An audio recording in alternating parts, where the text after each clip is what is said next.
3/4 pant পরে নামাজ পড়া যাবে কিনা?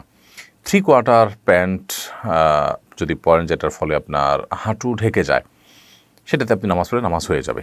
তবে লক্ষ্য রাখতে হবে রুকু সেজদা বা উঠা বসার সময় যেন এই প্যান্ট সরে গিয়ে হাঁটু প্রদর্শিত না হয়। যদি সেরকম হয় যে হাঁটু প্রদর্শিত হয় না বরং হাঁটু ঢেকে থাকে 3/4 প্যান্ট পরে, তাহলে নামাজ পড়লে নামাজ হয়ে যাবে।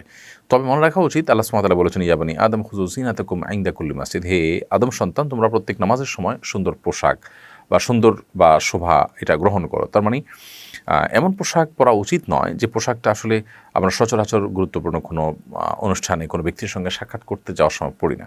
নামাজ হয়ে যাবে সেটা একটা বিষয়, কিন্তু নামাজের কোয়ালিটিকে নষ্ট করতে পারে এ ধরনের পোশাক, কারণ এটি আল্লাহর দরবারে আল্লাহর সামনে আমি দাঁড়াচ্ছি তার সঙ্গে কিন্তু যায় না।